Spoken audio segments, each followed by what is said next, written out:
நம பார்வதி பதஹே ஹர ஹர மகாதேவா. கோவிந்த நாமம் சங்கீர்த்தனம் கோவிந்தா கோவிந்தா. இப்போ என்ன சொல்ல போறேன்னா, சின்ன ஒரு கதை சொல்லி முடிச்சு ஒரு விஷயத்துக்கு வரேன். ஒரு குரு என்ன பண்றாரு, ஒரு வண்டியில ஒரு காடியில ஒரு ஊருக்கு போயிட்டு இருக்கிறாரு. குரு டிரைவரோட போறாங்க. டிரைவர் ஏற்றிட்டு போறாரு, குருவை ஏற்றிட்டு போறாரு. வெகு தூரம் போயிட்டு இருக்கு.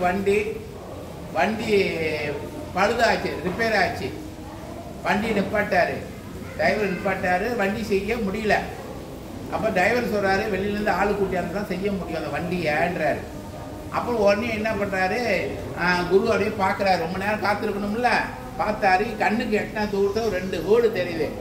சரிப்பா, நீ காடி செஞ்சு அங்கே கொண்டு வந்துட்டு நான் அந்த வீட்டில் போய் பேசிட்டு இருக்கிறேன். நீ காடி செஞ்சு அங்கே கொண்டு வந்தேன், அப்போ நாங்கள் கூப்பிட்டு போயிடலான்னு சரின்னு மத வீட்டுக்கு போனார்.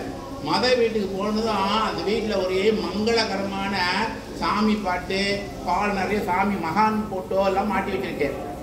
அப்போ அந்த பையன், சின்ன பையன் பையனை கேட்டார், தம்பி உனக்கு என்னவோ ஆக ஆஸ்தைன்னு கேட்டார்.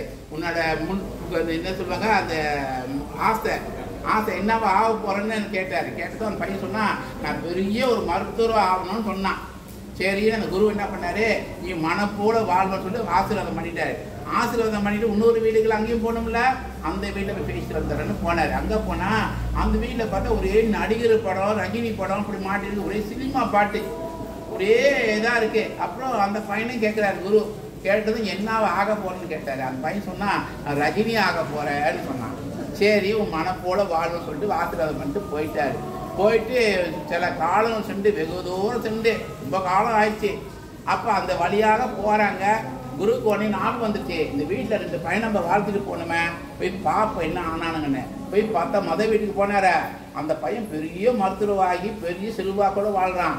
2வது வீட்டுக்கு போய் பார்த்தா அவன் இருந்ததோட மோசமாயிட்டான். ரஜினி ஒன்று தான் வர முடியும் இல்லையா, நம்ம சிந்தனையை அழகாக வைக்கணுமா, வச்சுமா அதுக்கு தகுந்தமே நம்ம வாழ முடியுன்றதுக்காக இந்த கதையை சொல்லி முடிச்சேன் உங்களுக்கு. சரியா?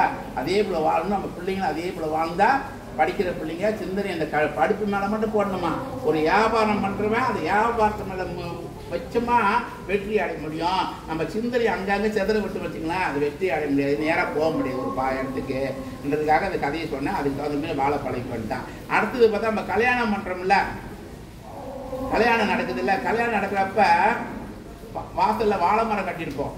அந்த வாழை மரம் என்ன தத்துவம் சொல்லுதுன்னா, நம்மள முன்னோர்கள்லாம் இருக்கிறாங்களா, தாத்தா கொள்ளு பாட்டி, அவங்களாம் இறந்து போயிருப்பாங்க. அவங்களாம் நம்ம கல்யாணத்துக்கு வருவாங்களாம், அவங்களையும் நம்ம கூப்பிடணுமா.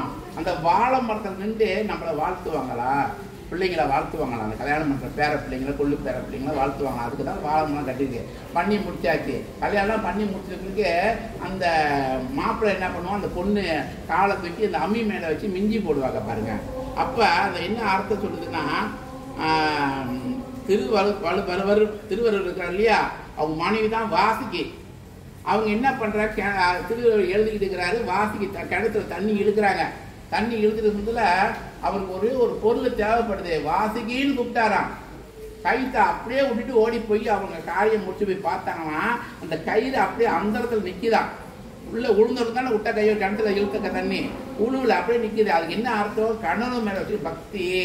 மனைவி சொல்லும், நானும் 2000 வழி சம்பாதிக்கிறேன், நீயும் 2000 வழி சம்பாதிக்கிற, நீ வீட்டு வேலை செய்யன்னு சொல்லும் மாப்பிள்ளையா இல்லையா.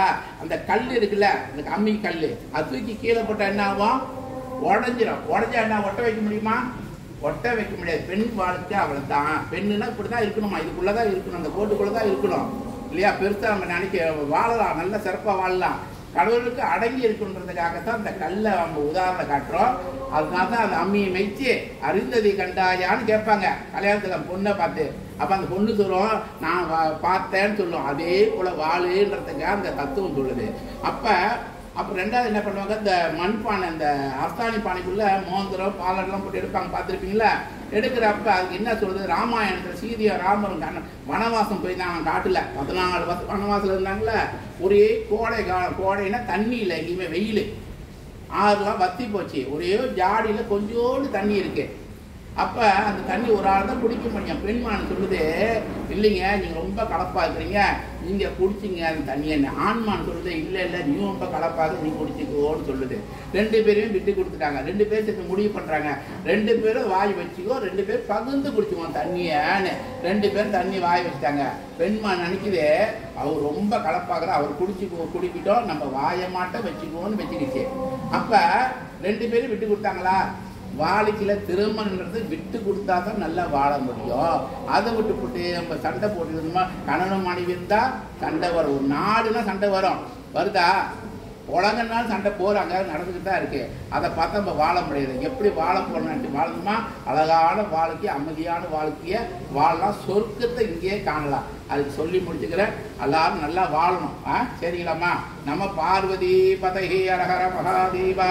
யாருக்கு வழங்கிலே தமிழ் தெரிஞ்சோட கேட்டு தெரிஞ்சுக்க. அப்புறம் எல்லாரும் தெரியுதுங்க.